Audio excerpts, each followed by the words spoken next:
በስመ አብ ወወልድ ወመንፈስ ቅዱስ አሃዱ አምላክ አሜን። በስመ አብ ወወልድ ወመንፈስ ቅዱስ አሃዱ አምላክ አሜን። በስመ አብ ወወልድ ወመንፈስ ቅዱስ አሃዱ አምላክ አሜን። ስብሃት ለእግዚአብሔር ለዘአብጽሐነ እስከዛት ሰዓት ቅዱስ እግዚአብሔር አምላክና ስጋብ ሰዓት ዚ ዘጽንሐና አምላክ አቦታትና አብርሃም ይስሐቅ ያዕቆብ አምላክ ነቢያት ቀደምት አምላክ ሐዋርያት ሰበኽቲ አምላክ ሰማዕታት ብደሞም ዝመስከሩ አምላክ ኩሉ ዓለም ነሰዓት ዚ ዘብጽሐና ክብሪ ምስጋና አምልኾ ውዳሴ ንዘለዓለም ዓለም ክብሪ ምስጋና ንዕኡ ይኹኑ። ከምኡ ድማ እመቤታችን ቅድስት ድንግል ወላዲት አምላክ ካብ እንስተ ዓለም መሪጹ ነሆ እግሪ መርገጺ ዝገበራ ንዓለም መድኃኒት ክትከውን ስጋኣ ስጋ ካብ ነብሳ ነብሲ ወሲዱ ንዓና ድማ እንሆ አምሳል ናይ ሰብ ወይ ድማ ብጸቢብ ደረት ብሓፂር ቁመት ዝወሰነላ ቅድስታ ኣዴና ብኣማላጅነታ ብረድኤታ ከብኪባ ዘብፅሓትና ንዓውን ክብርን ምስጋናን ይብፅሓያ። ሕርያን ቅዱሳን እግዚአብሔር አምላክ ቅዱሳን መላእክት በብማዕርጎም ቅዱሳን ነቢያት ቅዱሳን ሐዋርያት ከምኡ ድማ ናይ ሰዓት ዚ ጻድቃን ዝኾኑ ሊቀ ዲያቆናት ቅዱስ እስጢፋኖስ አቡነ ገሪማ በረከቶም ረድኤቶም ንሕደረና ነዚ ሰዓት ዚ ብኣማላጅነቶም ብረድኤቶም ስለ ዝዓቀብና ንዕኦምን ክብርን ምስጋናን ይብፅሓዮም።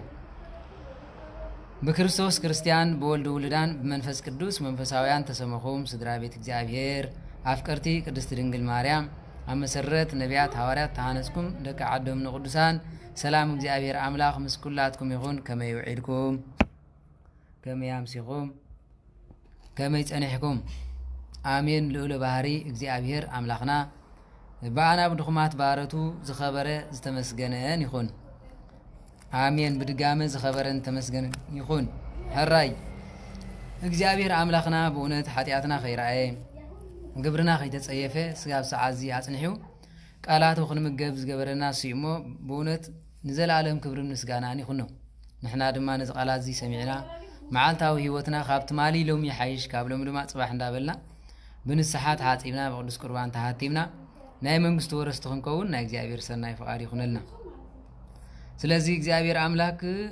ምናልባት ኣነ ኳድኹም ትኾንኩ ግን ንግዚኡ ልሳነይ ተጠቂሙ ናይ ኩላትና ይምህረና ኣሎ። ኣነ እውን ካብቲ ዝወፅእ ቃል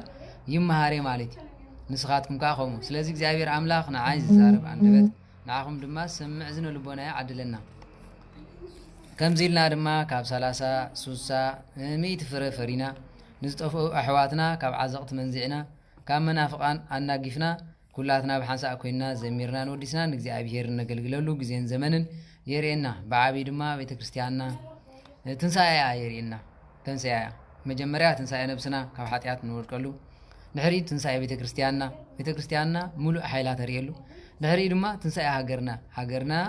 ከመይ ዓይነት ሃይማኖት ከመይ ዓይነት ኣቦታት ከም ዘለዋ ዓይንና ዝገልጸሉ ግዜን ዘመንን የምፀልና ከምፀልና ድማ ዝሰኣኖ ነገር የለን። ሕራይ ትማሊ ከምቲ ዝረአናዮ ስግዳን ዓይነት ስግዳን እንዳበልና ብሙሉእ ሪና ነርና ማለት እዩ። ሎሚ ድማ ምናልባት መብዛሕትኹም እቲ ናይ ኣጋንንት ወሪስዎ ዘሎ ንደቂ ሰብ ባህሪ ቅድሚ ምምሃርካ በጃኻት ናይ ጾምን ጸሎትን ከመይ ክንገብር ኣለና ብዝብል ብናተይ ብድኹም ዓቕምን እንደገና ድማ ንምግንዛብ ዝኣክል ነንእሽተይና ድርቢ ኣቢልና እምበር ንሱ ጥራሕ ኣይኮነን ማለት እዩ። ዋላት ናይ ኣጋንንቲ ክፍኣቶምን ርቀቶምን መዓልታ ኣያእኽለካን ግን ንጠቢብ ሓንቲ ቃል ተኣኽሎ ከም ዝበሎ መጽሓፍ ጠቢባን ንኽትኮኑ በዚ ነገር እዚ ኩላትና ብጥበብ ተጠቂምና ድማ ነቲ ናይዚ ዓለም እዚኣ ገዛእ ዝኾነ ዲያብሎስ እንውድቀሉ ወይ ድማ እንስዕረሉ ኣገባብ ንምርኣይ ማለት ስለዚህ ንስኹም ድማ ጠቢባን ኩኑ ከም ተመን ጠቢባን ከም ርግቢ ድማ የዋሃን ኩኑ ከም ዝበለና ነዚ ጥበብ እዚ ሒዝና እንተኸይድና ኢና ንእግዚአብሔር ንረኽቦ ማለት እዛት ማለት ተማሃርና ያስግዳን እስኪ ዝገዱ እንታይ ኣሎ ዋላ 20 ዋላ 12 እንድሕር ሰጊድና በረከትን ረድኤትና ንወስድ ሎማ ዓንቲ ድማ ሱባኤ ክንመሃሪና ሱባኤ ክበሃል ከሎ እንታይ ማለት እዩ ሱባኤ ዓይነት ሱባኤ ከመይ ጌርካ አገባብ ሱባኤ እቶ ኩሉ ነገር ክንርኢና ማለት እዩ እግዚአብሔር አምላክ ንዕኡ ክንገልጽ እንሆ ምስጢርን ጥበቡን ይግለጸልና ኣብ መንጎና ተረኺቡ ድማ በረከትን ረድኤቱን ብምሕዳር ናይ ቃላቱ ሰማዕቲ ናይ ሰማዕናዮ ተግበርቲ ይግበረና ሕራይ ኣብ ትንቢተ ዳንኤል ምዕራፍ 10 ካብ ቁጥሪ 2 ዘሎ ቃል ወሲድና ንመምሃሪ ንመበገስ ዝኾነና እምበር ሱባኤ ዘይኣተወ ጻድቃን ነቢያት ሐዋርያት የለውን ሰማዕታት ኩሎም ማለት መእመናኑን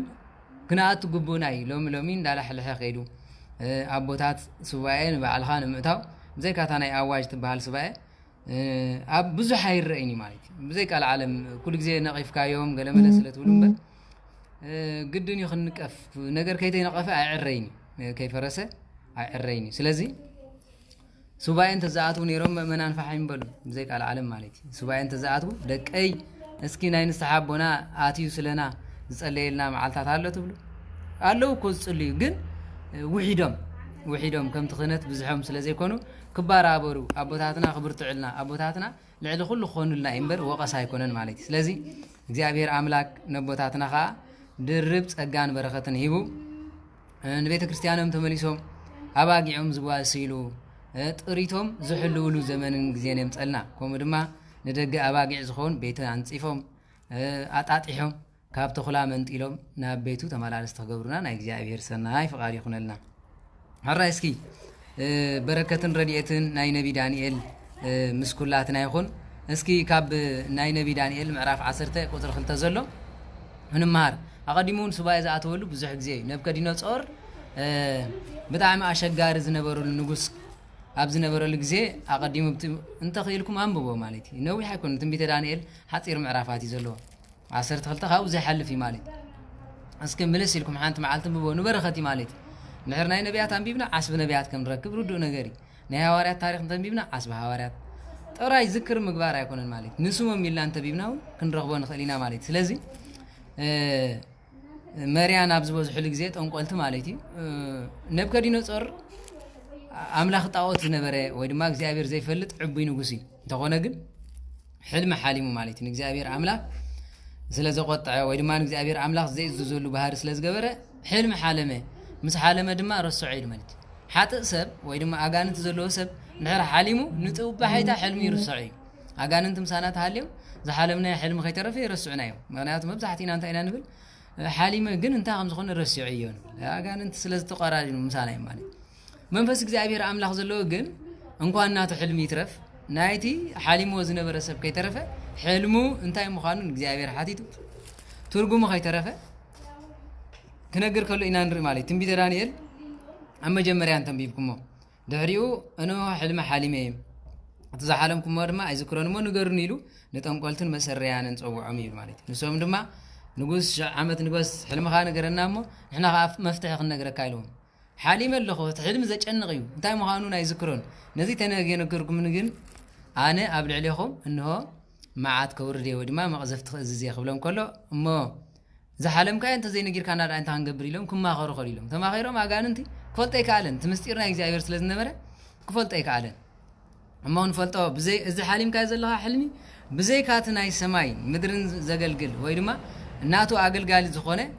ሰማይን ምድርን ዝፈጠረ ኣገልጋሊ ተዘይኮይኑ ማንም ካብ ሰማይ ተዘይኮይኑ ካብ ምድሪ ክፍታሕ ኣይክእልኒ ነዚ ኮዩ በዓል ኒቆዲሞስኮ ኦ ረቢ ኣምላኽ ኢሎም ማለት ወይ ጎይታ መምህር ኢሎ ማለት እዚ ንስኻ ትገብሮ ዘለኻ ተኣምር ብዘይካቲ ካብ ሰማይ ዝመፀ ካልእ ምንም ክገብሮ ከም ዘይክእል ኩላትና ንኣምን ኢና ኢሉ ማለት እዩ ግን ልቦም ተዓፂ ስለ ዝነበረ ኣይሁዳውያን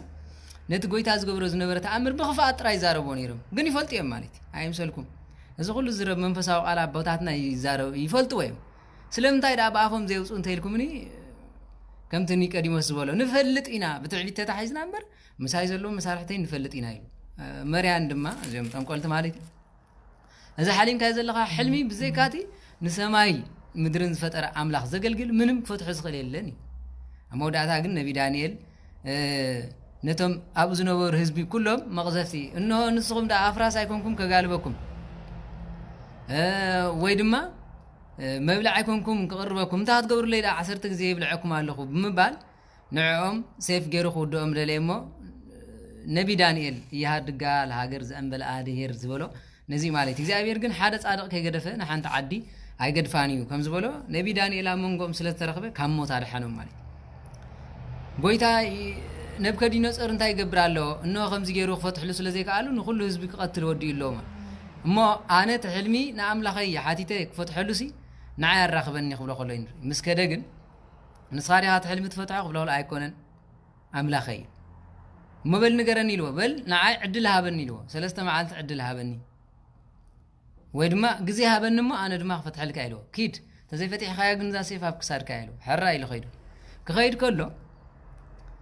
كرمينا بدي معرف عسرت مسحنا كخير كله جن أحواتو أبوتاتو زغنو ثلاثة دقيقة نيرم مالك أنانيا أزاريا ميسائيل مالك مسوس لازم نبرو دقيقة إسرائيل أنانيا أزاريا ميسائيل أبوتاتي نعوم نقول كم زي قبرالو عملاقنا جن إنه خلوا قبر زخيريو سلزي صالة نتو سبعي نقبر ما حقو زنب صالتكم نعيد أبلس كيس حتى نمو زخونا نقر غيره سبكيت ف سبعي حزين صومدو ما بصالتكم ذكروني لو مال اسكتا مالكتو حدا سب نايك زعبير تقابا زحيل انت تزاري ومني واكن مبال نحنا بسبعي حاتيتنا زعبير ززارب كاي بحق نسخاريغا نسخا انتخون كاي يقصل كن تتابعو تزي كوين جن زعبير قصص كا خنبلو زبل يلن مالي ماني زي ترايز بالمالت كانوا أقل سواقي ماني ترايز نسخة خمنيها تاريخ زعير أملاخ أقوى حفاوسي نسوه برلز قبر أملاخ كوي بغياتنا أدم سحيبو كوي سواينا أدم كوي نابزمس يوان قوي تانان ملحنا نيس كروسوس مالت سلازي نود سب حاتياتو زي كونس كابيني حاتياتو زي انتاي قبرالو منفساو مرمرا ناتكاي مالت منفساو سأقا ناتكاي سلازي نزي كوي مهارات منفساوي سب كله مرمر ጸጋሎ ንሱ ግን በማንም አይምርመርኒ ይላል ስለዚህ በዚህ ነበረ ነቢ ዳንኤል ግን ብናይ ረድኤት አሕዋቱን ናይ እግዚአብሔር ቸርነትን ኮይኑ ሱባኤ ክግለጸሉ ከሎ ንሪ ሱባኤ ድማ ንጉስ ዓመት ንገስ ነው ሕልምኻ ከምዚ ነይሩ ንስኻ ድማ ከምዚ ገበር ካይሉ ንሕልሙ ምስትርጓሚው በል ትርጓሚ ካንገረኒ ታትክክል ተሕልም ዝያያ ትርጉም ካንገረኒ ይሉ ትርጉሙ ነገሩ ይል ማለት ሓደ ግዜ ይኮነን ማለት ብዙሕ ግዜ ታናይ መጀመሪያ ምስ ነገረ ግን በሐቅ ናይ ዳንኤል አምላኽ ናይ አማልኽት አምላኽ ገላጽ ምስጢሪው እስክበሉ ናይ ዳንኤል አምላኽ ናይ አማልኽት አምላኽ ገላጺ ምስጢሪ ማለት ናይ ኦርቶዶክስ አምላኽ ናይ አማልኽት አምላኽ ገላጽ ምስጢሪ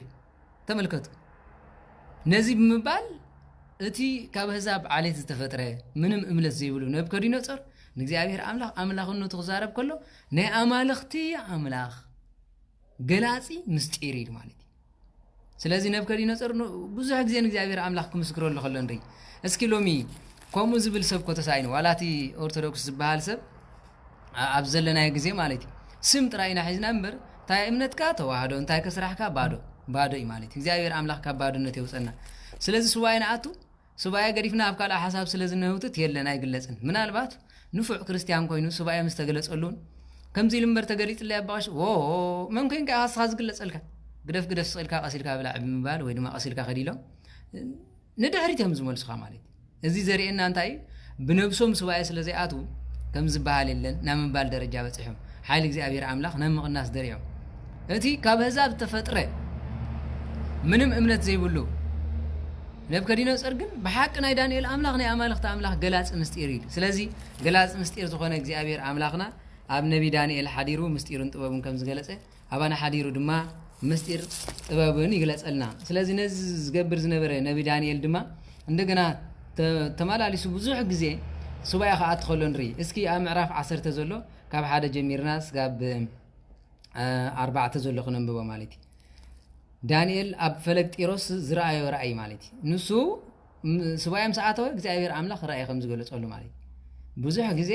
ብዛዕባ ሱባኤ ክንዛረብ ከለና ግዜውን ኣይኣኽለና ብሓፈሻ ግን ኣግባብ ሱባኤ ኢና ክንመሃር ማለት እዩ ኣብ ቂሮስ ኣብ ፋርስ ምስ ነገሰ ኣብታ ሳልሰይቲ ዓመቱ ነቲ ቢልጣሶር ዝተሰመየ ዳንኤል መልእኽቲ መጾ እቲ መልእኽቲ ሓቂ እዩ ንምርድኡ ግና ዘሸግር እዩ ስለዚህ ድማ ብራእይ ተገለጸሉ እዩ ተመልከቱ መጀመርያን እግዚአብሔር አምላክ እኖ ራእይ ተገሊጽሉ ግን አሸጊርዎ ክፈትሖ ዝኽእል እግዚአብሔር ብእውነት ናትካዲ ዝራእይ እዚ ናትካዲዩ ብምባል ንሱ ክጽልይ ደለየ ማለት ድሕሪ ነቢ ዳንኤል ድማ ኣገልጋሊ እግዚኣብሔር ኣምላኽ ንእግዚኣብሔር መንነቱ ዝርዳእ ንእግዚኣብሔር ድማ ብግቡእ ዘገልግል ስለ ዝነበረ ቅፅል ኣቢሉ በቲ ግዜቲ ኣነ ዳንኤል እዩ ማለት ሰለስተ ሰሙን ሙሉእ ሓዚነ ነበርኩ ኣጨኒቕዎ ማለት እቲ ዝመፀ ነገር እግዚኣብሔር ናትካ ተኮይኑ ምስጢረ ይግለፀለ ኢሉ ኣሕዋተይ ሓደ መፂኡ ነቢየ እንተበለ ሓደ መፂኡ ፈዋሲየ እንተበለ ቅድሚ ምፅራፍና እግዚአብሔር በሐቂ አጨንቅሎ ክንደይ ሰባት ሒዝሎ ስለዚህ ዝመንፈስ ዝናትካ ድዩ ንዓይ ባዕምኻ ግለጸለይ ምናልባት ብዙሕ ግዜ ሱባኤ ስለ ዘይለምድና ከምዚ መስለና ኸሊ ማለት ንሕና ኣነ ንባዕሊ ኣብ ዓለም ጁዝ በለ ኣሙት ኣብ ሬሳ ዓለም ይነብር ነይረ ግን እግዚአብሔር ክብርን ምስጋና ይኹን ኣፍደገ ቤተክርስቲያን ስለ ዘርአየኒ ስጋ ብጂ በታ ኣፍደገ ገይረ ንውሽጢ ኻኣቱ ይጓይ ኣለኹ ማለት እግዚአብሔር ኣምላኽ ንውሽጢ ቤት ኸእቶኒ ኣብ ጸሎትኩም ዘክሩን ከም ስለ ዝኾነ ድማ ሱባኤ እንታይ ሱባኤ ከመይ ገይሩ ሱባኤ ካብ ዝገርም ኣብ ሱባኤ ክግለጽ ከሎ ርኹሳት መናፍስቲ መጽኦም ከም ዝደባልቁልካ ናይ እግዚአብሔር እንተኾይኑ ከመይ ገይሩ ከም ዝደገመልካ በሙሉ ክንመሃር ኢና ማለት ስለዚ ግን ነቢ ዳንኤል ግን ተጨኒቁ ስለ ዝነበረ በቲ ግዜቲ ኣነ ዳንኤል ሰለስተ ሰሙን ሙሉእ ሓዚነ ነበርኩ እተን ሰለስተ ሰሙን ክሳዕ ዝውዳኣ ጥዑም መብላዕ ኣይበላዕኩን ስጋ ወይ ኣብ ኣፈይ ኣይእትኹን ዘይቲ እውን ኣይተለኸኹን በቃ ብጾም ጸሎትን ነፍሰይ ቀጻዕኩዋ ማለት ብጾም ብጸሎት ብስግዳን ገይረ ነፍሰይ ቀጻዕኩዋ ራዕራዕ ስጋ ብትብለኒ ዘይቲ ስጋ ዝውድእ ጸለኹ ወይ ድማ ኣይበላዕኩን ኣይሰተኹን ኢሉ ኣብ መበል 24 መዓልቲ ናይታ መጀመርታ ወርሒ ኣብ ወሰን እታ ዓባይ ፈለግ ጢሮስ ነበርኩም ቁልሕ ምስ በልኩ ድማ ኖ ባህር ዝተገብረ ዓለባ ዝተኸድነ ኣብ ሕቖኡ ድማ ጽሩይ ወርቂ ዝተቐነተ ሰብኣይ ረኣኹ ሰውነቱ ከም ዘንጸባርቕ ዕንቂ ገጹ ድማ ከም መብረቕ ዒንትኻ ከም ሃልሃልታ ሓዊ ቀላጽሙን ኣጋሩን ከዓ ርእሱን ኣስራዚ ድምፂ ቃላቱ ድማ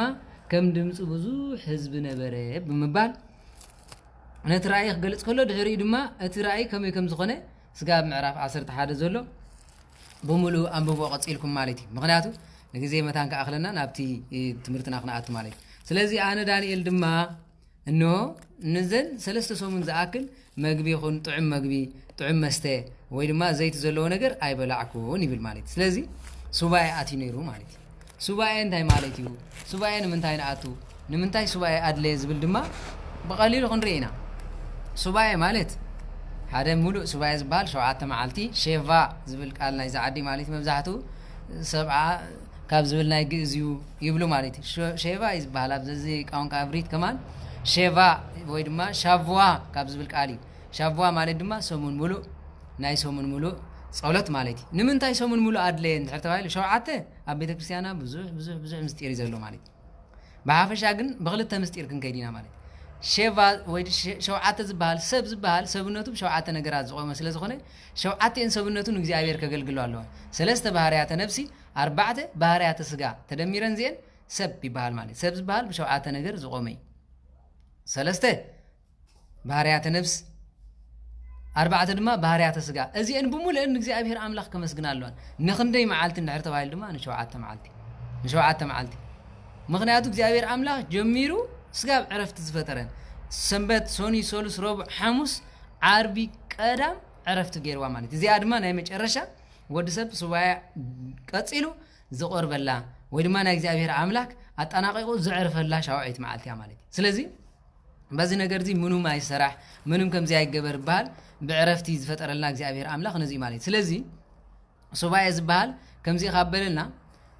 7 ወይ ድማ ን7 መዓልቲ ተወሲንካ ዝግበር ነገር እዩ ካበልና ኣብ ሱባኤ ዕለታትን ቦታን ወሲኑ ንተወሰነ መዓልታት ወይ ድማ ንተወሰነ ዝወሰነን መዓልታት ንእግዚአብሔር ኣምላኽ ምምሕፃን ንእግዚአብሔር ኣምላኽ ምምስጋን ንእግዚአብሔር ኣምላኽ ምልማን ማለት እዩ ስለዚ ነዘን ተወሰና መዓልቲ 7 ዳኣ ንበሎ እምበር ሱባኤ ማለት ግን ብሓፈሻ ክንዛረብ ከለና ሱባኤ ነነዌ 3 መዓልቲ ናብነት ማለት እዩ 7 መዓልቲ ካሎ በብመዓልቱ 12 ኣሎ 14 ኣሎ ወይ ድማ 3 ሱባኤ ዝበሃል ኣሎ 4 መዓልቲ ኣሎ ዕምርኻ ሙሉእ ሱባኤ ኣሎ ስጋብ ዝግለጸልካ ሱባኤ ኣሎ ብሓፈሻ ግን ክንመሃሮ ደሊና ዘለና እቲ መብዛሕትኡ ዝተለምደ ነገር ተሃልዩ 3 7 2 7 እንደገና 3 7 ወይ ድማ 4 መዓልቲ ማለት መብዛሕትኡ ዝተለምደ ሱባኤ እዚ ማለት ስለዚ ን3 መዓልቲ ሱባኤ ዝኣተው እንድሕር ኢልና ነነዌ نشوعات معلتي سبايا زاتهم تيلا بزح نجاري مالتي شوعات معلت تصليو بزحات أبوتات له مالتي نخلت سومن زاتهم نحرينا كم بعد الحواريات نايم ميتاچن ارغتا نايم ميتاچن تنسايا كلت سومن كم زاتو ثلاثه سومن ناي بعد دانيال رينا يلنا 4 معلت جن 4 معلت مالتي كلهم نبيات 4 معلت 4 ريتي صيمم مالتي بز سبايا زي دما نغليهم صلات نغليهم مصحف طفي زنبره خገልጸሎም ንብዙሓት ክንሪ ማለት በዚህ መሰረት ምግባር ንገሊኦም ድማ ሰማያት ክለጉመሎም ከሎ ንገሊኦም ድማ ፀሓይ ከቆመሎም ከሎ ኢና ንሪ ማለት ስለዚህ እዚ ኃይል እዚ ካብ ቤተ ክርስቲያንና ዝተወስደ ኃይል ስለዝኾነ ኩላትና ክንጥቀመሉ ይግባእ ማለት ስለዚህ ኣብ ሱባኤ ወቅቲ ክንገብሮ ዝግበአና ወይ ድማ ኣብ ሱባኤ እንታይ ክንገብር ይግበአና ድማ ብሓንቲ ቅሪና ማለት ስለዚህ ንምንታይ ሱባኤና ኣትብ ንዝብል زتقمنا فليتنا نمركب نابنت مالتي حرق زي لمنا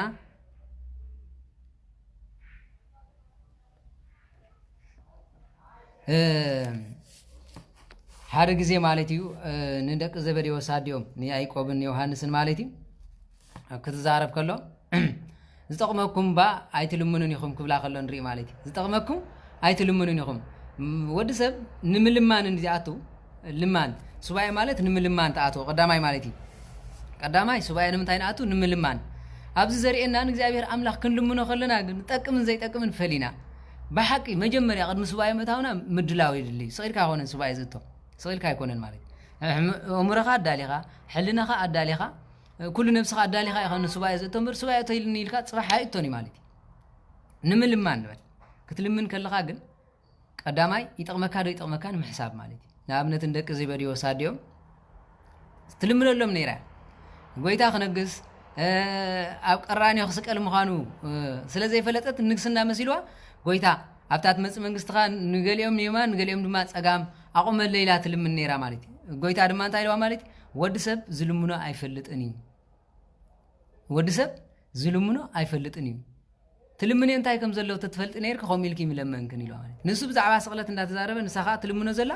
بيمان ጸጋም ክስቀልዮም ስለዚህ ንልምኖ ክንፈልጥ ይግባእ ማለት ብዙሕ ነገር ንእግዚአብሔር ምልማን አሎ ማለት ስባያኽና አትኸለና ነት ስባያኽና አትኸለና ንልምኖ ነገር እንተ በዚህ ሰለስተ ነገር ይኸውን ዝግባእ ሰለስተ ነገር ማለት ስባያኽታ አትኸለኻ ናብነት ሰለስተ መዓልት እንድሕር ኮይኑ ንሰለስተ ነገር ትልምን ታለኻ ናብነት መንገድኻ ከቕናዕልካ ንስሓሞት ከብቃዕካ ንበል ዳግም ድማ በታ ንሱ ዝተጠረልካ ወይ ድማ ዝሃበካ ጸጋ توسينكا نعاطراك تغلغل زمار تخونكا بمزمور سباخن تخونكا بسبكت نيغاننت مفلاين تخوينو قانقا مترغام تخوينو مصحف تخوينو ممعاد تخوينو እግዚአብሔር ብዙሕ ጸጋታት ይዘሎ ብዙሕ ማለት ንዛ በዛ አገልግሎት ዚኣ ከገልግለካ ከየጉሄካ ኣብንዳ ሰባኻይ ዘይኮንኩ ከለኹ እንዳ ስብከት አቤ አጋንንት ዘይውጽ ከለኹ እንዳ አጋንንት አቴ ከየጉሄካ መታን እግዚአብሔር ባወሲነ ክነብር ፍቀደለይ ትብል ማለት ስለዚህ ኣብዚ ክናት ተኸለና نزل نجارات زين إلا أنا أتوم بزعبان سحنت خوينو ترفكا يريكا من قد خانت خوينو خمسة بلكا جينا زي آخر أنت خوينو دما ملص زي وهابكا جزيلو مالي سلازم مبزحتو أب تمرت سنبت نابنت يمهار مخ مهار خلوا ونعو تمرق يبالو تمرق خبلهم كلهم مسيهم بمولهم يمزم الرقم مالتي صبق ممرق صبقي مالتي قلنا حدا نجار تعرفوا أنتوا زمهرهم زلوا ممر نسلست معلتم مسواينتو እግዚአብሔር አምላክ ተፈቀድና ተመሪቅና ነዛ አገልግሎት ዚያ ናብነት ምስጢራት ተማሂርካ አለኻን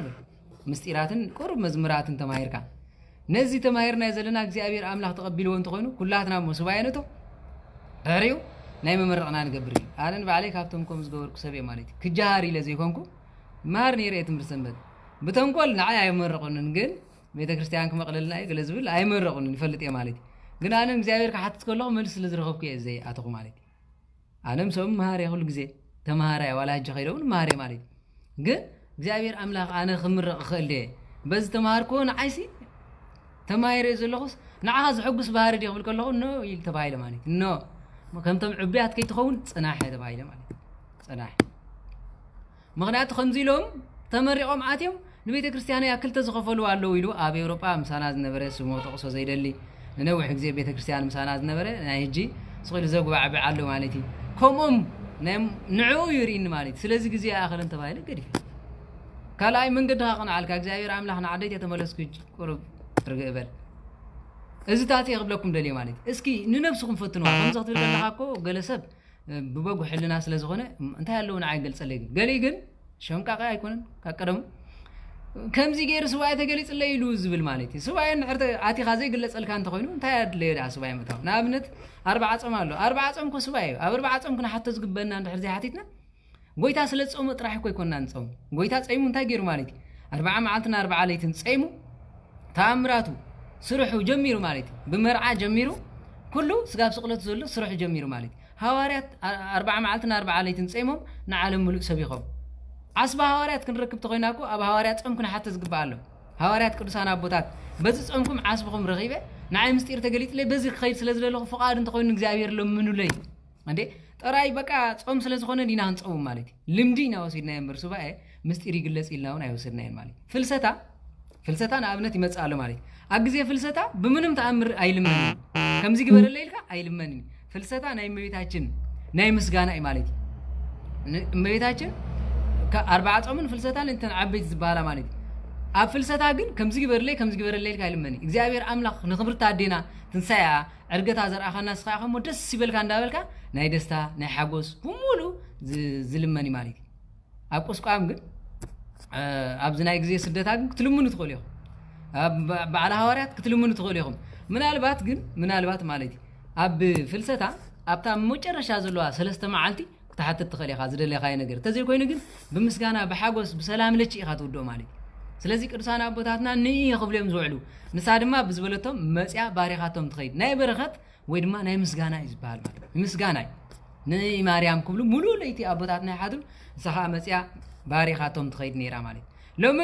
لو مالتي ولا سواء حستيلك انت عينت قالك أتيه وزاير عامله 5 إيركا جلس اللي زاغوال زي انا تيدتخو بقى ويدما ابي هاجر كيده خيد كندا انت خد كده يصبقلي ابزدو እግዚአብሔር بنوبራ ጥራይ ማለት እዩ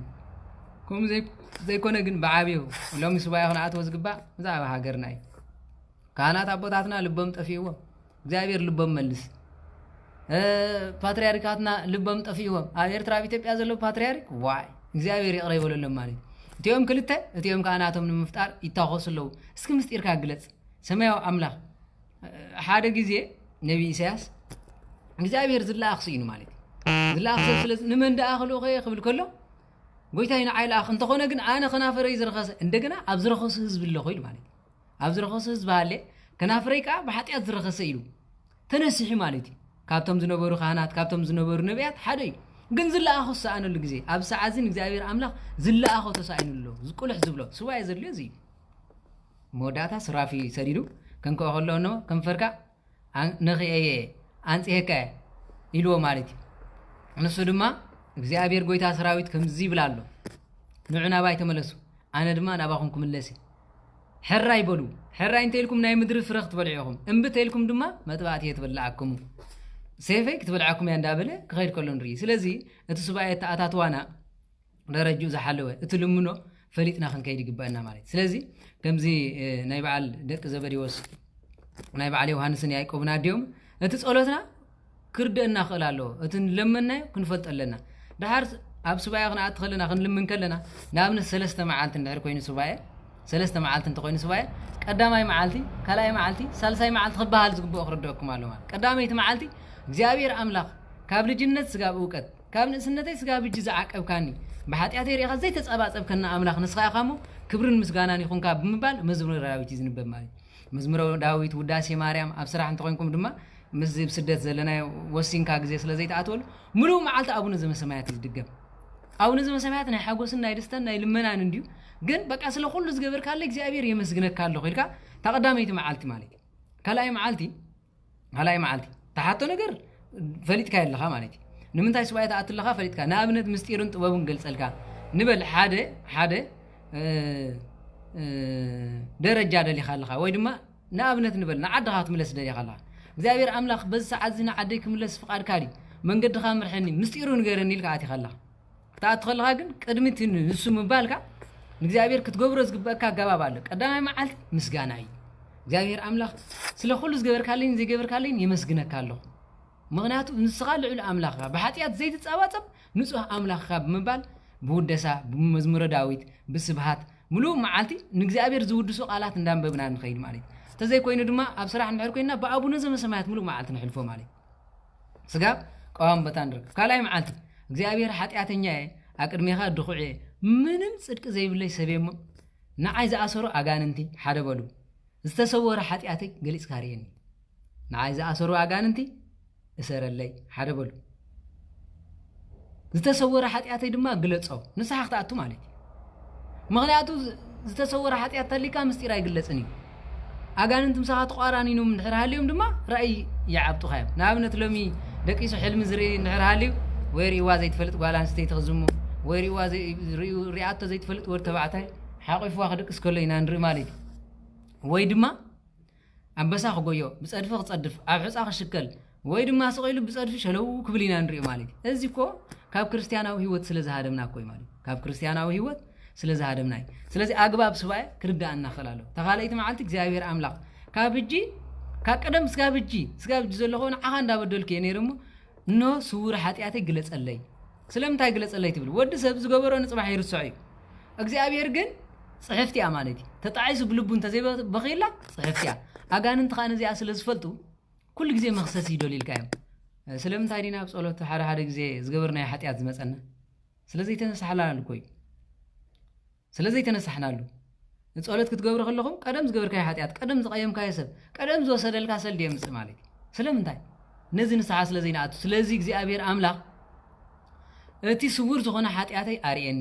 አካለይ ስጋይ ዝኣሰሩ መናፍስቲ ድማ እሰረለይ ንብል ካብኡ ንኔው እግዚአብሔር ኣምላክ ወይ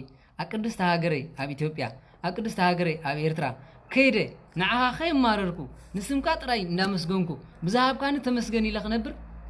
መንገዲ ኻርየኒ ትብሎ ተዘይ ኮይኑ ወደይ ብሩኽ በዚ ኣጌርካ ኸይዲ ዝብለካ ማለት እነሆ ንዓይ ስለ ዝዓምካ ንዓይ ድማ ስለ ዝተማሕፀንካ መንገዲ ከፊተልካ ኣለኹ ክፉእ ኣይረኽበካን ዝኸድካዮ ለምለሚ እትዛረበ ኩሉ ቀለም ይኹነልካ ኢሉ ይሰድድ እግዚአብሔር ማለት ስለዚ እዚ ስለዘይ ንብል ኮይ ሓደ ነገር ሰብ ምጽእ ምስ በለ እዚ ጠንቋል እዩ ምስ ጠንቋላይ እንዲና ንውዕል ዘለና እንታይ ዳ ክንገብር ምስ ሓሶት እንዲና ንውዕል ዘለና ሓሶት ይጥራይና ንብል ማለት ሓቂ የለን ማለትኩም ዶ ክንደይ ጻድቕ ኣሎ ብዚ ምድሪ ማለት ክንደይ ኣነ ኳ ድርባይ ከለኹ ኣነ ድርባይ ከለኹ ማለት ብዘይ ግበአኒ ክንደይ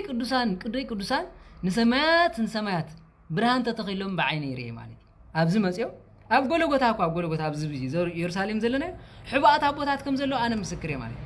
ኣብ ገዳመ ቆሮንጦስ ኣብዚ ነይሩ እስራኤል ነይሩ ዘይፈልጥ ካህን ዘይፈልጥ ዲያቆን ግን መሊኦም እዮም ስለምንታይ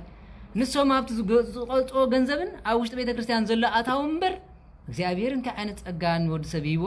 በኣፍ እምበር ብተግባር ኣይፈልጦን እዮም ኣነ ብእውነት ብለኩም ኣለኹ ማንም ሰባኺ ምንም ክሰብኽ ከለኳ እግዚአብሔር ኣምላኽ ኣነ ዛረቦ ቃላት ካብ ኣፈይ ወፂኡ ሰባት ኣጣሚመ ናብዘይ ከቢድ ከመመርሖም አንደበተይ ሓዝ ዝብል የለን ብለኩም ኣለኹ ካብይ ጀሚር ማንም ሰባኺ እኳ በስመ አብ ወልድ መንፈስ ቅዱስ ምስ በለ እግዚአብሔር ኣምላክ ሆይ እዚ ዝሰምዕ ዘሎ ብዙሕ ሰብ ዝሰምዕ ዘሎ ብዙሕ እዝኒ እዩ በኣይ ሓዲርካ ክፉእ ነገር ተዛሪበ ንኔው ከይመልሶም ሓደራ ንልሳነይ ቆልፊ ግበረላ መልሓስ ግበረላ እንዴ ቅዱስ ዳዊት ኮ እንታይ ድዩ እግዚኦ ንመልሓሰይ ዓቃብ መልኣኽ ወይ ድማ ጓሳይ ግበረላ ወይ ድማ ኣጋት ግበረላ ዝበለ ኮ ነዚ ማለት ካብ ልሳን ተወፂኡ ወዲ ሰብ ብዙሕ ይዝጋገ ንእሽተ ነገር እንተርኢ ድማ ንዑ ይስዕቦ ማለት መጀመርያ ንሕና ሰብኣይ ክነኣትኸልና ኣባታችን ከምዚ ንበር ተልካዮም ባባባባባ እንኳን ንስኻ 20 ዓመታት ዘገልግልና ዘርአና እዩ ከምዚ እያ ክርስትና ኣብ መወዳእታ ግን ኣነ ለኩም ኣለኹ ኣብ ህይወተይ ዘጋጠመኒ ብፍላይ ሓደ ክመኽሩኒ ኢለ ዝቐርቦም ዝነበርኩ ከምዚ ንበር ኮይኑ እንቱም ኣባታችን ኣንታ ግደፎ እንደስ ካብ ዓለም እንዳነበርካ ክንዚ እንዳስራሕኻ እንታይ ኮይኑ ኣብ መወዳእታ እግዚአብሔር እምበርክ ናትካ ኣገልጋሊ ድዮም ክብሎ ከሎ እዚ ፍርቂ ነብሶም ማለት እዩ ኣብ ማይ ጠሊቖም እዳውን ከዓ ከምዚ እንዳበለ የርእየኒ ማለት እዚኦም ዳ ዘየለውን ባዕሉ ዘየለውን ማለት እዩ ንገለገለ ሰባት ከዓ ትዛረብ ፀንሕሞ እግዚአብሔር ናትካ ገልጋሊ ክትሪኦም ሙሉእ ነብሶም ፀለሎ ገይሩ የርእየካ ማለት የለን ማለት እዩ መኹላትና ኢና ጠፊና ትብለሉ ደረጃ ኣሎ ገለ ሰባት ግን ገለ ከምዚ ክብሎ እግዚአብሔር ኣምላኽ እዚ ሚድያ ዝዛረብ ዘሎ ናትካ ይትብሎ ከለኻ ሙሉእ መዓልቲ ብርሃን ትኽእል የርእየካ ማለት እዚ ኣነ በቲ ዘጋጠመ ነገር ዝነግረኩም ክብዳዕ ደልየ ኣይኮነን ተምሃሩ ስምዑ እንድሕር ጌጋ ኮይኑ ንዓይ ጌጋ በሉኒ ማለት ኣይርእኒ ትብሉ እንተኾንኩም ከዓ ኣነ ምስክር እየ ማለት ስለዚ ነዚ ማለት ሓደ ግዜ ግን ኣጋንንት ስለ ዝደባልቁልካ ምጥንቃቕ ማለት ሶሙን እንተኾይኑ ክልተ መዓልቲ ምስጋና ክልተ መዓልቲ ኃጢአተይ ስውር ኃጢአተይ ካብ ወዳታተይ ካብ ቦታተይ ዝመጹ ንዓይ ዝኸሱና ኣጋንንቲ እሰረለይ ኣካለይ ነብሰይን ኣባላሽዮም ናብ ዓዘቕቲ ሞት ዘውፁ እሰረለይ እንዳበልና ንጽሊ ተን ሰለስተ መዓልቲ ተረፋ ግን تزدلينا حتى نحتت مالتي زدلينا حتى نحتت أب سباي خنا أتخلنا كم زبلنا يوم مدلوات كبال كل أجزانا أنت خوينا سباي ناتو أبتنا يسألت بوتانا يندكس أبنا يسألت بوتاها مجمرة وي حمد سبل نتليكا ويد ما مايد قام تهليكا تنص قلو مجمرة مالتي كوستر ترابلكا تنص قلو من صعف جيركا تانا عهات قبا تحت كده نازل لها أبعت قبرن أبعت دكس صليها أبعت دكس صليها أبعت دكس أبكار أنت خوينو نايس باي متحسس لزلو قدامات صقم زلو يكون سنة سرعات على قدام مالي أبزلنا يقلنا إحنا قنا وصاص لزلنا نتتحزا سواء كرد إننا يقبع مالي كم زجرنا نحر ندكس حالنا أين أيدي أبلوسنا عنا يقاومنا مالي مسك زعبير مسلين مسانا زعبير مسانا خاكون يقاومنا عنا مني مالي يلا نكو قشتكو ديابلسكو غحاف مالتكوي እግዚአብሔር ተሐዘ ድማ ዓረ ኮይኑ ይዝነብር እምበር በሐሳባት ዲያብሎስ ናብዝ ናይብል ስለዚህ ዝደለኻዮ ስለዝፈል ናብነት ዲያብሎስ ዛር መንፈስ መብዛሕቱ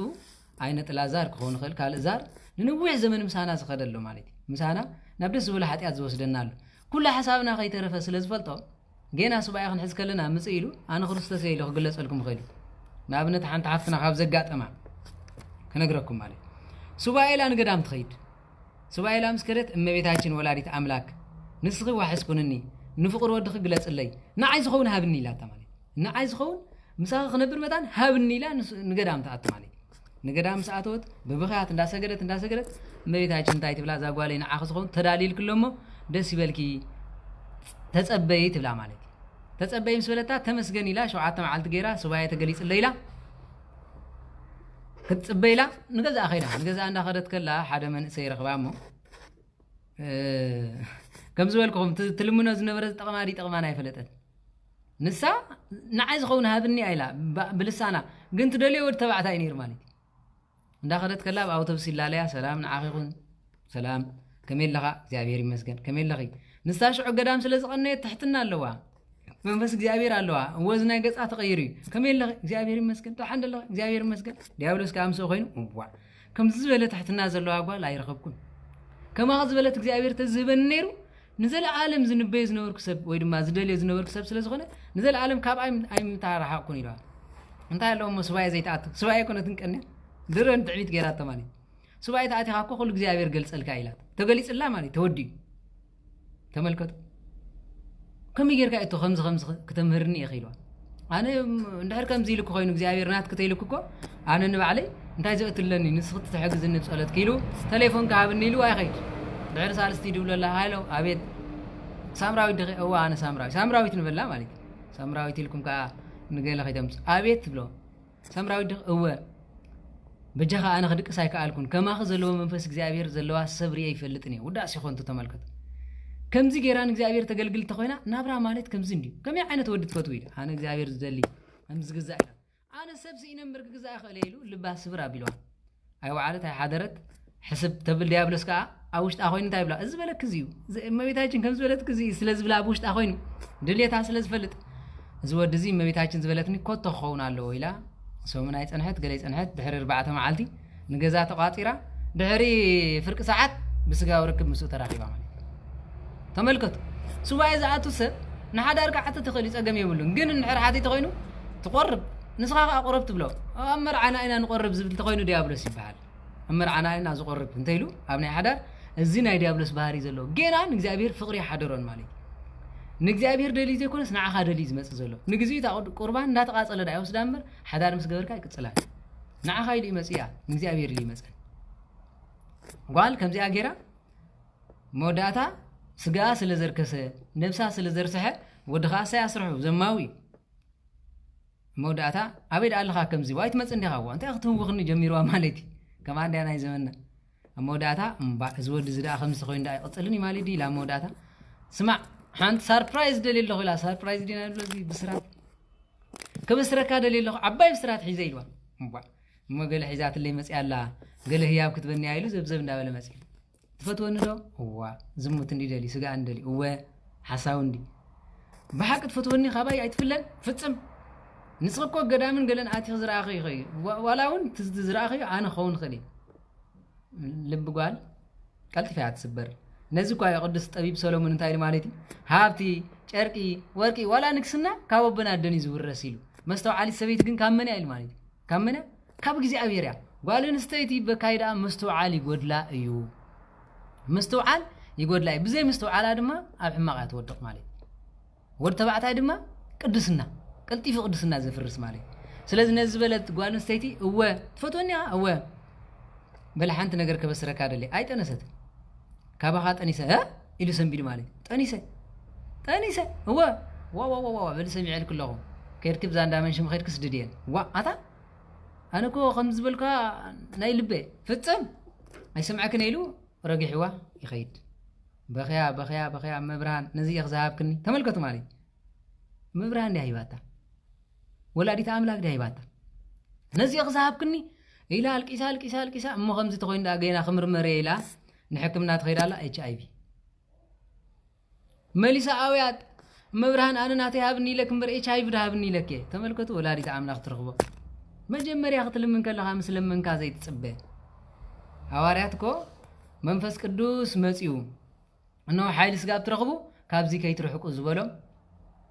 ንሰም ግን ገዲፎም ንጥብርያደስ ከይዶም እግዚአብሔር ቸርነቱ ብዙሕ ስለ ዝኾነ ኻና በኸይዱ መሊስዎም ማለት ተመልከቱ ንልምኖም ምፍላጥ ስለምንታይ ንሱባይና አትለና ክርዳእና ክኽእል ኣለዎ ማለት ሎሚ ሱባይና እንታይ ምዃኑ ተዝርደና ነይሩ ምስጢር እግዚአብሔር አምላክ ቀሊል ማለት እግዚአብሔር አምላክ ንምርካብ ውፃ ውረድ የብሉን መንገድ አምላክን ጽድቅ እንድለዩ ኩሉ ኸዋበኩም ይዝበልና ኮስ ማለት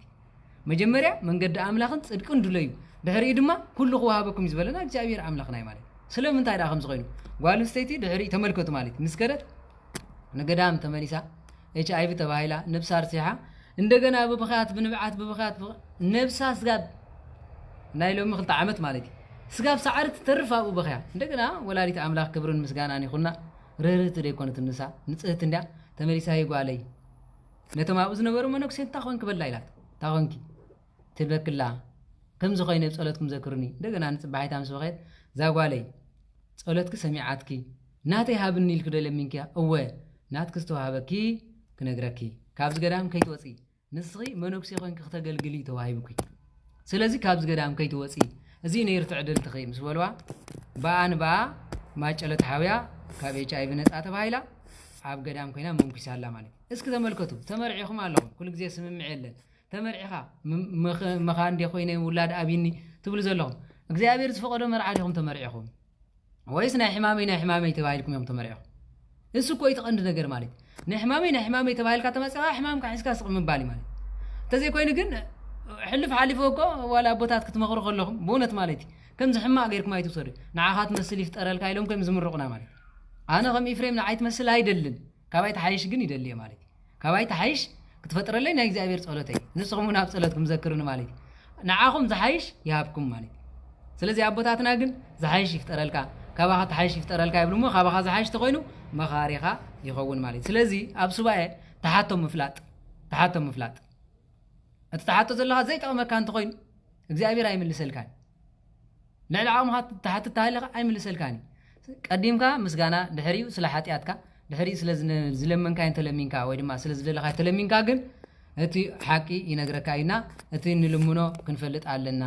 ሱባኤ ማለት ትልምኖ ምፍላጥ እዩ ቀዳማይ ነገር ማለት እዩ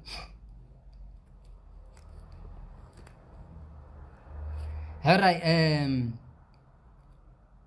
كالاي سباين من تاينا اتو مالت حدا نملمان يلنا نيرنا تخالاي دما مس እግዚአብሔር አምላክ ምዝርራብ ማለት ሙሴ 40 መዓልትን 40 ለይትን ተዘራሪ ቢልና ነይርና ድሕሪ ድማ ምስ እግዚአብሔር አምላክ ክዘራረብ ጀመረ ኢሉ ስለዚህ እግዚአብሔር አምላክ ድምጽኻ ናፊቅኒ ቃላትካ ስምዐኒ ገጽካ ሪአኒ ኢልካ የቶ ይስባይ እንታይ ጸገም ኣለዎ ምክንያቱ እንታይ ኢልና ጎይታናን መድሕናን ኢየሱስ ክርስቶስ ኳሕኩሑ ክራሓወኩ ድለዩ ክትረኽቡ እዚ ዝበለና አምላክ ስለ ዝኾነ እግዚአብሔር አምላክ ወይ ድምጽኻ ናፊቅኒ ብርሃንካ ሪአኒ እንተልካ ብርሃኑ ሪእካ ኸይድ ጉቡይ ማለት ጉቡይ ነዚ ኮይ ማለት ዋላ ዳዊት አቦናኮ ፎኑ ብርሃንከ ወጽድቅከ እልንቲም ብርሃኒ ጎይታ ብርሃንካን ጽድቅኻን ለአኸልና ንሰንካ ይምራሐና ንብል ማለት ሳልሳይ ንምንታይ ሱባኤና አቱን ዝባል ምስ ቅዱሳን ወይ ድማ ካብ ቅዱሳን በረከት ንምስታፍ ማለት ኣብነት ናይ ቅዱሳን በረከት ንምስታፍ ዝባል ጾም ሐዋርያት ንጾሞ ስለምንታይ ናይ ሐዋርያት ተባዓት ናይ ሐዋርያት ስብከት ናይ ሐዋርያት ቆራጽነት ናይ ሐዋርያት አካይዳ ንኽንከይድ ናቶም ዓስቢ نخنركب مغنياتو خمتي أونجيل ماتيوس بلو بسم عاصب نبي زقبر عاصب نبي ركب بسم نبي زلمن عاصب نبي ركب زبلو نزي مالك كلا يسوباي خنا أدخلنا أب سوباي الجواب نابنت نسلست معالت ندهر سوباي آتينا نقدسان حدا كن محتاني قبلناي مداني عالم كريستوس بعل خامس تير جلس الله يكن بالنخالينا أجاست عالم سلاسي يكن بالنخالينا بزي قدس كاب نمي بتاعنا ممكن بالنخالينا نقدسان ملاك نابنت نقدسان ندهر دايلنا نمداني عالم مستير انتو بقول جلس الله ينتهلكم سلست معالتي كيك وارد كازنبب ملك عمداني عالم ملك عيسوس كنبب عليه مالك ملك عمداني عالم ملك عيسوس هاي تقارط عنيها منات جلس مستير مداني عالم كريستوس بعلها خون اللي مالك ما بيتاچن تخوينا ملك عماريام ملك عيدوم ارغانون سنه غلغوتا زامسلو ملك كيدانا مهرت زامسلو كنبب مالنا قدن كي قارطنا مالك مغنياتو مستيرن طببن تገልጸልና ሳ ናብነት ቅዱስ ሚካኤል ተቆይና መልክዓ ሚካኤል ድርሳነ ሚካኤል ከነንብባለና ጾመ ሐዋርያት ተቆይኑ ግብረ ሐዋርያት ከነንብባለና ግብረ ሐዋርያት ይዝንበብ ግብረ ሐዋርያት ተንብቦ ሐዋርያት ሰርሖ ስራሕ ናይ ነቢያት ተቆይኑ ጾመ ነቢያት ተቆይኑኻ ናይ በዓልና ነቢ ዳንኤል ናይ በዓል ኢዝራ ኩሎም ነቢያት ዘለው ምስጢሮም ከመይ ኢሎም ተገለጸሎ ዓስብናቶም ክንረክብ ማለት مو تقلال لا كنت مستير ناي بيت كريستيانا كو رحقنا اينا زلنا رحقنا لنا سلازي حاجز ندللنا كابتن دولي حاجز دما كم زينا نقبر كالاي سواي وقت تخلخا نبات نبسخات نغرو نمنفساو حوخات نغرو منفساو بخا مالتي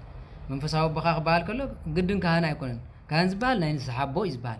منفساو ابو مالي دما منفساوي مريح زوسد ابو وي دما منفساونت مهاركا ابو مالتي نزي اسكلو مع انتي እግዚአብሔር ምስጢሩ ተገለጸልኝ አንተ ነገር ካብ እግዚአብሔር ደለሞ ጸሎት ካዘክረኒ ምናልባት አህዋደይ ጸሎትኩም ዘክሩን ዝበለኩም ሰባት ዕዳይ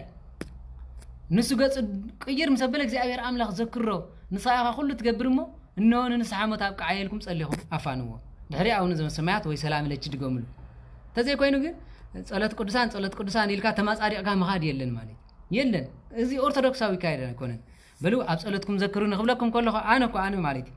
እዚ ወድ እዚ ተጋጊ ኸጋጊና እግዚአብሔር አምላክ ልቡ ክፈት ነው እምሩ ድማ አሐድስ ልሳኑ ግታ አቡነ ዘበሰማያት ሓንታ ሓፍትና ኣብ ሆስፒታል አላ ጸሎት ካዘክራ ዋይ አምላክ ቅዱሳን ሳይኹን ናዳ አንተ ያለና መማጻዳቂ ይኮነን እዚ ማለት ከም ዘይብላ ንፈልጥና ኃጢአን ምዃንና ንፈልጥና ግን ምንም እኮ ኃጢአተኛታት ንኹን እምበር እግዚአብሔር አምላክ ስለ ቃላቱ ይሉ መሐራ አምላክ ምዃኑ ተረዲና እግዚአብሔር አምላክ ዘሐሚማት ባዘላ በኢድካ ዳብሳ بعلخ فوسا استنفاسك حضرلا ابونا زمسمعت تودي سلازي نزي سلازخونه تردينا خنغبري يغبا مالك سلازي سبايا وقتاتو خلكم كاب قدسان حنتي ويدما كاب قدسان نبيات خون خلو سماعات خون خلو قدلهم ملك عمنا نبب ملك عم انت زيبلنا خي اب سدت علينا ناي صلوت بوتا زيبلنا لنا نمسرا قصكم صلي نمبرا قصكم صلي ملك زيبلكم تخونكم نقدس جورجس اب عينكم مسالو سلام لزرت رأسك لجسك لقرامتك لأنفك زبل مشالو نتصغرها نعينها نجنبارها سلام يبل بعلهم بلون نتاي تجمالو نتصغرها سلام يبل نعينها سلام يبل نافنجها سلام يبل افنجها معوز كم شتته انا معوز كشتت فقر لي سلام لازانك نزانك قدس جورجس سلام يبل ازانك خابر حقوق ناي እግዚአብሔር ድምጽ ሰምዓ እነህ ድማ ናይ ሓጣት ምልጃ ሰሚዕ ንደቅ ሰባት ጸጋዘው ባይልሞ ጸጋኻው በኒ ጆርግስ በቃ እሱ እኮ ይኻል ዘረበን ቅዱስ ሚካኤል ሰላም ለሰይፍከ ሰይፍካ ስሑል ነበልባል ናጋንንት ትሕት እግሩ ዝረግጽ ይሞ ሰላም ይኹን ንዓይ አካለይ ስጋይ ነፍሳይ ዝኣሰሩ ቡጌርካ ረግጽካ ካባይ አልሐቀለኝ ተልካ ተወዲ መልክዕ እኮ ይዚ ማለት መልክዕ እንድሕር ዘይብልኩም መልክዕ ባዕልኩም ፍጠሩ ነዚ ቆይ ጠቢባን ከም ተመን ኮኑ ዝበሃል ማለት ስለዚህ በዚህ ነገር እዚ ክንዕረ ስለዝግበና ነዚ ነገር እዚ አዕሪና ይኹን ከይዲ ባእ ማለት ስለዚህ كبرات حواتي اتي سوبايا اغابا بخردنا يغباي مالتي منالبات كاينو وحكم بلا ما انت خنود سلازخنا كنقصلينا مالتي كالا سالساي وطحنا لنا مالتي كاب قدسان برخت نمستاف يلنا نيرنا مالتي زي كم زبلنايو ابنت نمبيتاچن سوبايا اتيوم نمبيتاچن تغليصاتلوم يا زي دما فلستا مالتي كاب قدسان كبال كلو خمبيتاچن جميركا زلون እግዚአብሔር አምላክ ዘገልግሉ مالتي مستير كجلس قلنا مستير مالت دبوق نابنت مستير مالت بعين سب زي تبصح بእግዚአብሔር ግሉጽ አቅድም እግዚአብሔር ምስጢር የለን እግዚአብሔር ምስጢር አለ ወዲ እግዚአብሔር ኩሉ ግሉጽ ንዓና ግን ምስጢር ማለት ዘይ ተገለጸልና ዘይ በርህልና ነገር ማለት ንኣብነት ከም ዝበልናዮ ነቢ ዳንኤል ንነብከዲኖፀር ተሓቢእዎ ዝነበረ ወይ ድማ ዝሓለሙ ሕልም ስለ ዝጠፎ ምስጢር ስለ ዝኾነ ክፈትሐሉ ሓደ ሕልሙ ካልኣይ ድማ ትርጓሚ እዩ ነዚ ነገር እዚ ክግለጸሎም ማለት ጸለይ ይብሉ ስለዚ ምስጢር ክግለጸልና ንሕና ድማ ንኣብነት ቤተሰቡ ዝበኣስ ኣሎ ቤተሰቡ ተባይሶም እንታይ ምዃኑት ምስጢር ኣይነግሩን ሰብኣይን ሰበይትን ኣቦኻና ደኻን ይበኣስ እንታይ ምዃኑት ምስጢር ኣይድ እግዚአብሔር ኣምላኽ ምስጢር ግለጽ ባዕልኻ ድማ ልቦኖም ክፈተሎም ንኣብነት ንሕና ንበል ንኣብነት እስኪ ሓደ ጻድቕ ኣይሰኣኒ ካብዞም ኣብዚ 150 ሰብኣት ይኹም ዘለኹም እስኪ ሲኖዶስ ተባይሶም ተናቆይሮም በልዎም ይናቆሩን ኣሎ ማለት እንታይ እዩ ምስጢር እንታይ ኢልኩሞም ናይ ኣብና አንጦንስ ናቶም ጌጋ ናይምት እዚ ኢልካ ክትብሎ ትኽእል ኣይኮነን ናይ ስልጣን ሽመት ምዃኑ ርዱእ ነገር እዩ ማለት እግዚአብሔር ኣምላኽ እስኪ ምስጢሮም ግለጸሎም ዕንቶም እስኪ ክፈቶም ንሕና ምእመናን እኳ ተረዲእና እንዳሃለዎ ከሎ እቶም ብፁዓን ተባሂሎም ተጸውዑ ሊቃነ ጳጳሳት ኣቦታትና ከምዚ ኢሎም ፋሕ ዝበሉ ስለምንታይ ምስጢር ግለጸሎም ኢልና ሰለስተ መዓልቲ ስዋይ እንተንሕዘሎም እንተገለጸሎም ተዘይ ኮይኑ ግን ሰበኽቲ ወንጌል ኣነ ኣብዚ እስራኤል ዘይረኣኽዎ ጉድ ስለዘየለ ምስኦም ኮፍ ኢሎ ማለት ኣባታችን ኣቤት ደሓንዶ ቀሺ መንሽሙ ከምዚ ገይሩ ምስቶም ተሃድሶ ይስኽእል ኮርኤ እንደ ስርሑ ኣነ ብለኩም ኣለኹ ማለት ሊቀ ጳጳስ ብውልቂ ሰብ እንድሕር ዝረኸበ ኮይኑ ርእሱ ዝናወፅ ማለት ቀንዲ ሊቃነ ጳጳሳት ዘታኾስናዮ እቶም ኣብ ቤተ ክርስቲያን ዘለው ተጸጊዖም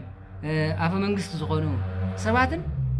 ካልኦትን እዮም ሱባኤ ስለዘይፈልጥ እዮም ማለት እንታይ ኣለዎ እስኪ እዞም ኣቦታት እዚኦም ኣብ ግዜ ዕብየቶም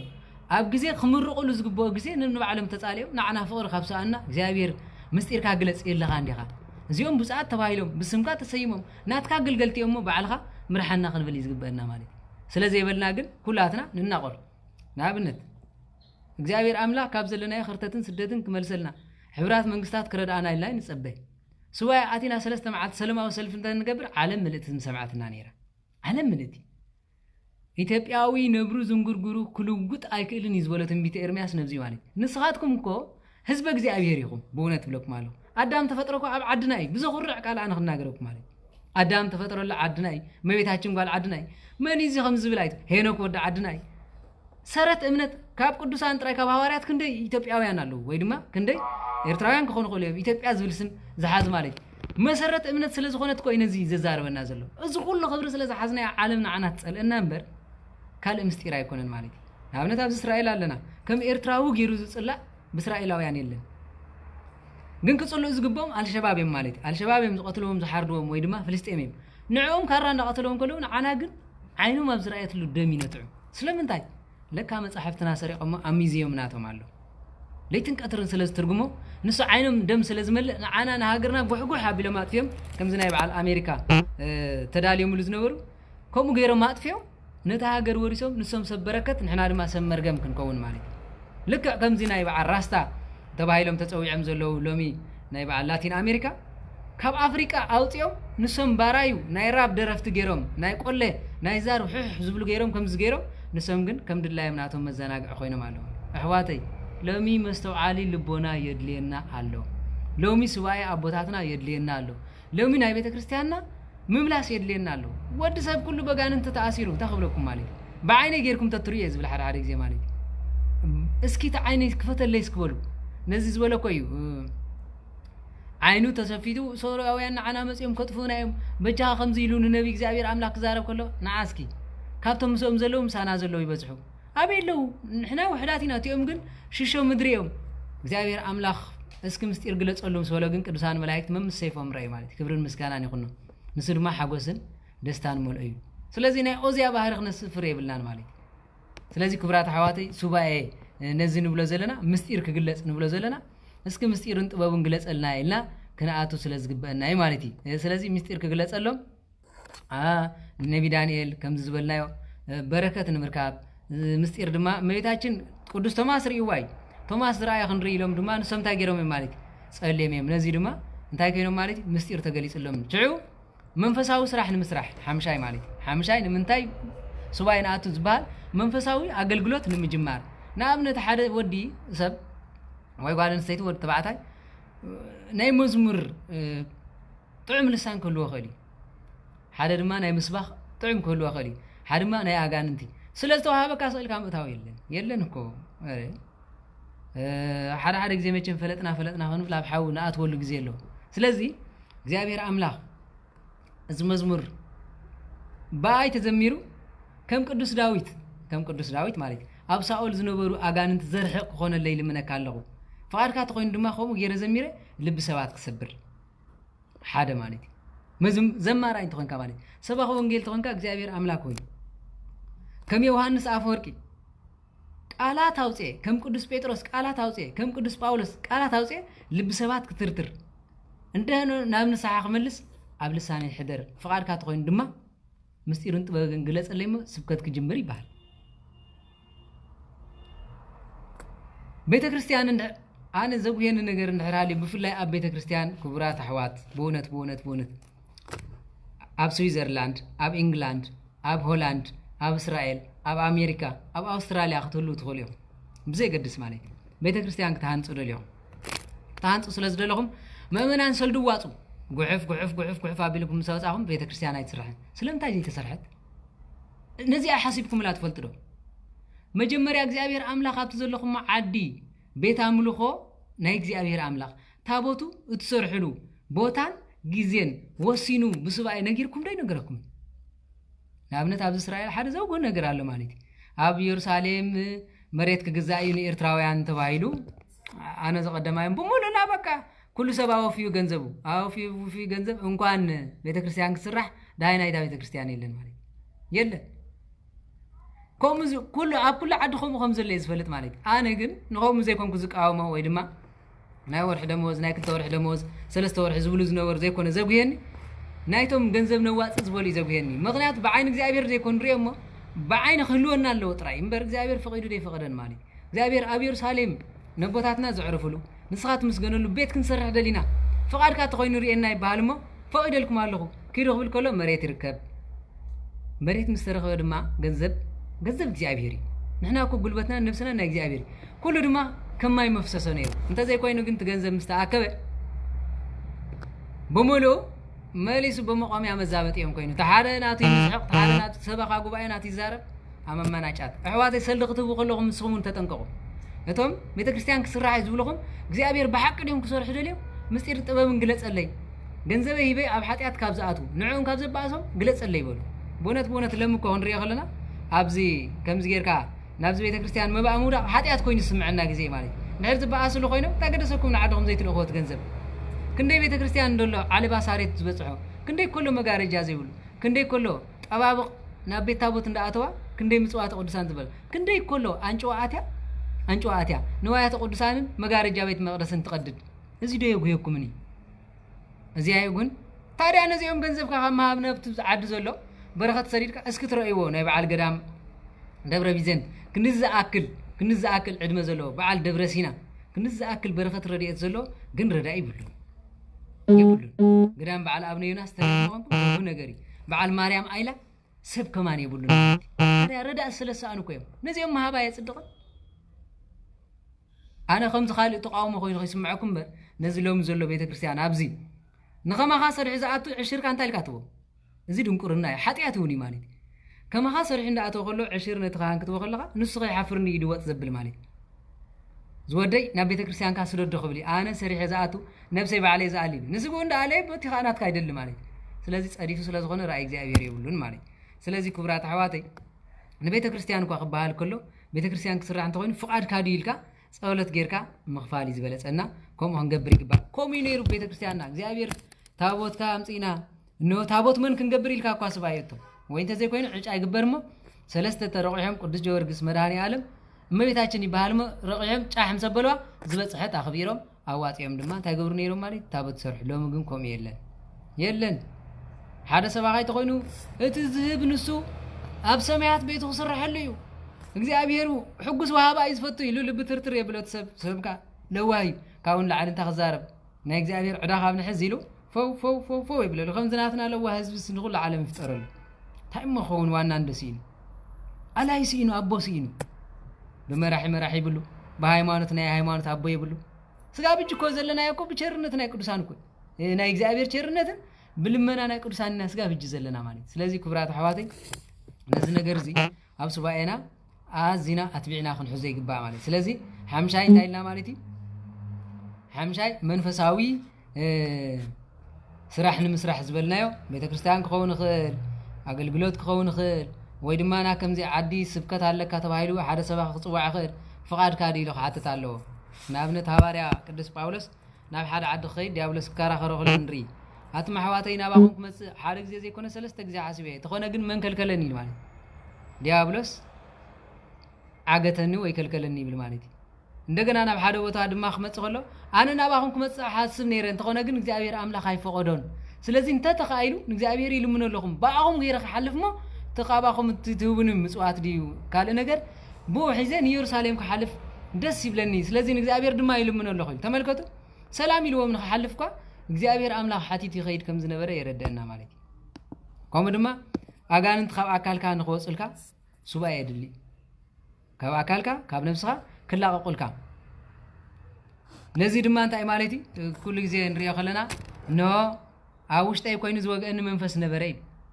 ማን ይኸውዝ ዘሎ ቅዱስ ጴጥሮስ ነዚ ኮጸለይ ግዜ ሰለስተ ግዜ ጸለኹ ይል ሐዋርያ ጳውሎስ ንባዕሉ ኖ ዓቢ መርዘን ዓቢ ፍልጠት ርእሲ ነይርዎ ማለት ነዚ ኮጸለይ ብዙሕ ግዜ ጸለኹ እግዚአብሔር ግን እንታይ በለ ማለት ጸጋኻ ቅድስናኻ አኽለካ በለኒ ነዘሪኤና ነዚ ማለት ከም በዓል ቅዱስ ኢዮብ አቦና ድማ ብሕማም ተሳቀዮም بعازقت تتحيز ما بزنور الجزء ببخياتن بمهللان እግዚአብሔር አምላክ አማይርዳኖስ ተሐጽዮም ከተማው ኸለው ወይ ድማ ከሐዊ ኸለው እንሪ ስለዚህ አጋንንትና ካብ አካልናን ካብ ስጋናን ኮጽ ድማ ሱባኤ ይድልይ ማለት ተመልከቱ ሱባኤ ይድልይ ማለት ከምዚ ንብለ ዘለና ቅዱሳን አቦታትና ከም ገይሮም ይሕልፎ ነይሮም ከም በዓል አቡነ ተክለ ሃይማኖት ዘአመሰሉ ከም በዓል ገብረ መንፈስ ቅዱስ ዘአመሰሉ ድማ ናብ ሓንቲ ሃገር ናብ ሓንቲ ቦታ ካብ ሓንቲ ቦታ ኸዱ ኸለው ሱባኤ ሓቲቶም ንእግዚአብሔር አምላክ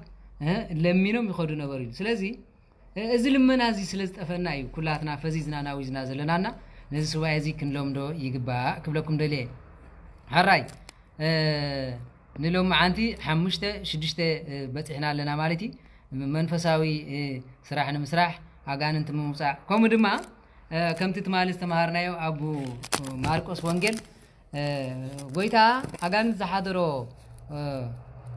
ቆልዓ ሕዝሉ ዝመጸል ዝነበረ ሰብኣይ እንታይ ጎይታ ናብ ደቂ መዛሙርት ካወሲዶ ንወደይ መንፈስ ከውጽል ይከኣለን ዝከኣለ ካንተ ኮይኑ ዝበለሉ ግዜ ማለት ሐዋርያት ከውጾ ስለዘይከኣሉ ሐዋርያት ነዚ መንፈስ እዚ ክነውጾ ዘይከኣልና ስለምንታይ ይኽብሉ ኸለው ዝንተ ዘመድ ዘይወጽእ ዘንበለ ጾም ወጸሎት ኢልና ነይርና ማለት ከምዚ ዓይነት ዘመድ ብዘይካ ጾምን ጸሎትን ክወጽእ ኣይክእልን ኢሉ ስለዚ ሱባኤ የድልዩ ማለት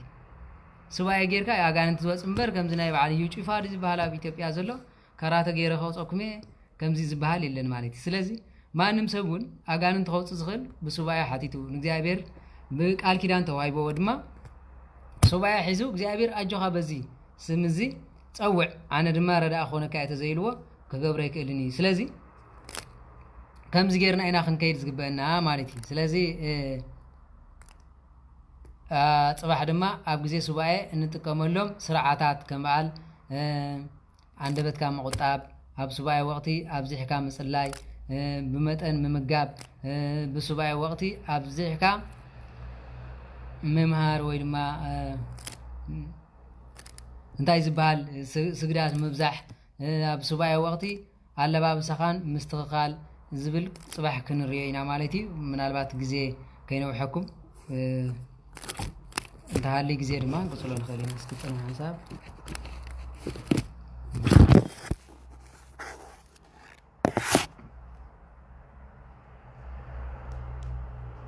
ሕራይ ግዜ የለና ማለት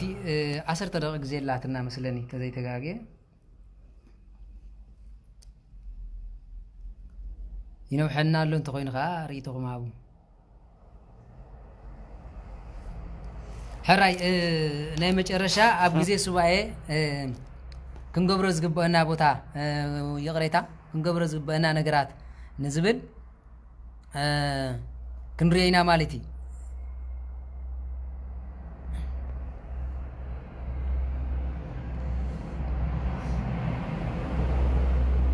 ሕራይ እቲ ግዜ ኣያኽለና ንምስለኒ እሞ እቲ ዓይነት ሱባኤ ጥራይ ገሊፅና ክንከይድና ሕራይ ሱባኤ ከም ዝረኣናዮ ከም ዝኸውን ከሎ ኣብ ቤተ ክርስቲያንና ክንደይ ዓይነት ሱባኤ ኣሎ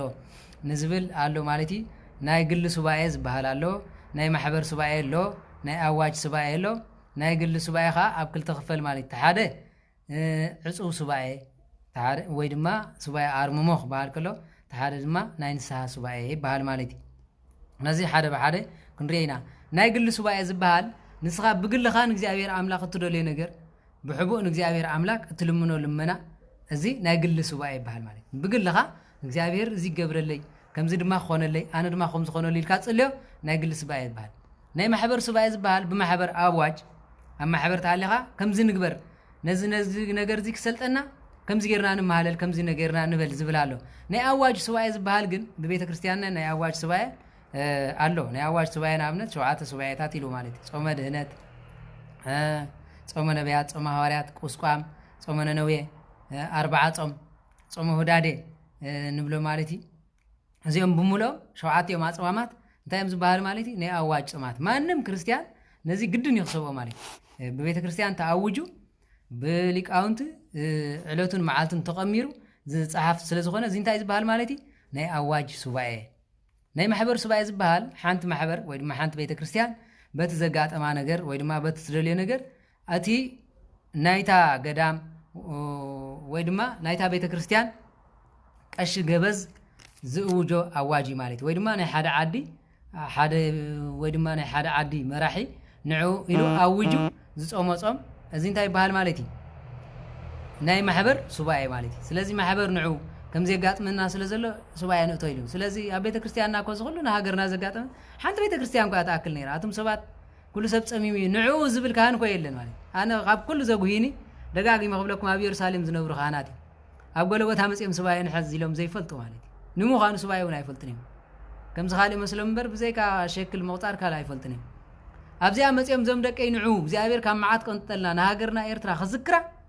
بس أسكت جبت أويان تملكتهم جبت أويانكو قويتات راي بمسوع سبايات راي بمواج معالتهم ميتاج المسيحات قلص لهم مالك من ترى مخبنات ناس قدس دلي كمنات ناس سكرت صوا ماله يلنكم لبي يلنقل لبس لزي لا خمزي مالتي كم زغيرنا زي ناي محبر سباي زبال مالتي ناي قل سباي أبكلتا يسغفل ناي قل سباي أرممو ويدما عصو زبال الله انتاي زبال ارمومه مالت كي تزارب كام زدق سبات ازي ارمومه زبال سباي بتاعني ندق سبات مزراب يدلني ወይ ድማ ዕጹብ ሱባኤ ዝበሃላሎ ገዛ ተዓጺኻ ንዝተወሰነ 3 መዓልቲ ን7 መዓልቲ ኾን ዝወሰንካዮ ዓጺኻ ምስ ሰብ ከይተዘራረብካ ምስ እግዚአብሔር አምላክ ጥራይ ብምዝርራብ ዝግበር ነገር እዩ እዚ እንታይ ዝበሃል ማለት እዩ ዕጹብ ሱባኤ ዝበሃል ማለት እዩ እቲ ኻልኣይ ድማ እቲ ሱባኤ ማለት እዩ ናይ ንስሓ ሱባኤ እዚ ናይ ግል ናይ ንስሓ ሱባኤ ዝበሃል ዝወደይ ሓጢኣት ምስ ገበርካ ከምዚ ስለ ዝገበርካ እዚ ግበር ተባሂሉ ዝወሃብ ስለ ዝኾነ ናይ ንስሓ ሱባኤ ሓደ እዚ ኣብ ርሑቕ ዓድታት ዘለዉ ካህናት ዘይብሎም ዝነብሩ ኣሕዋት ኣለዉ ማለት እዩ መብዛሕትኦም ኣብ በዓል ስዑድያ ወረብ በዓል ማሌጅያ ኢንዶኔዥያ ዝነብሩ ኣሕዋት ኣለዉ እዞም ሰባት እዚኦም ሱባኤ የድልዮም እዩ ነቲ ሱባኤ ግን